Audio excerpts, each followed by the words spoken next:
The overall issues that students have with the discipline is that they don't get the assistance they need at home with their parents. They are not provided the guidance they need in order to behave well in school, use their manners, respect adults, and respect authority.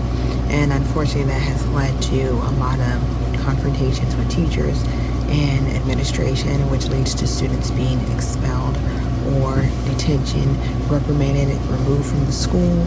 And this is not a good policy to follow.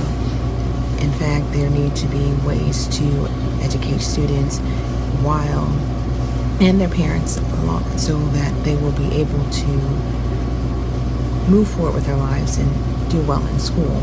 Some of these issues stem in the home life with abuse. Some of them extend to the point of that students have a difficult time in progressing, keeping up with their peers, making friends, peer pressure, and it leads to depression and some suicidal attempts as well. A way to prevent this from happening is to allow the students to have some training, counseling, and also have the educator have some training and counseling with learning how to engage students who have these type of problems so they can become successful individuals while they are in school.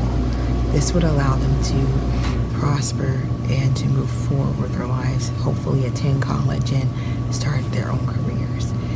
Another way to do this would be to have students work with other students who have some of the same issues and some who do not, to see what it's like to work with those children and find a way to not so much cope but to move forward, to find solutions to these problems that they are continue to be plagued with.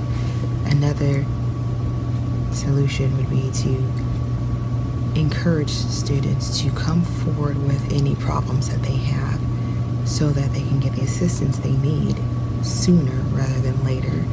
Otherwise, it will become a big problem. And with a big problem means more time for the educator to assist them instead of focusing on the class and following the curriculum, doing lessons.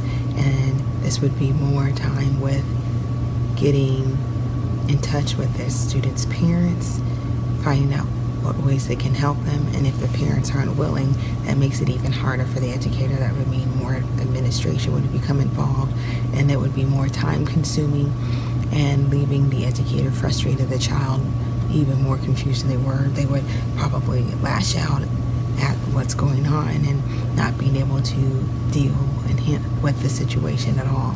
This would keep the student behind in grade levels. They would become unsuccessful in school, and this is not what the goals are for children in school. They should be able to move forward, not backward, and not stay stuck in one spot. They shouldn't be frustrated to the point where things just unravel to the point that they feel like nothing, that they can't do anything. They should be able to continue to do well, ask for assistance, get guidance, express how they feel, and move forward. This can only be done with the assistance of educators, administrators, parents, and communities. Without everyone involved, there's going to be these continuous problems that we see even on the news with these shootings, the school shootings, the violence that continues to happen within our school systems. It's not going to stop unless we all get together and do something about it. And until that happens, this is going to remain a big issue. So without assistance from parents, educators, teachers, the educators and the administrators, there's going to be this big problem. This needs to be changed, challenged, even in the court with our government to make a difference.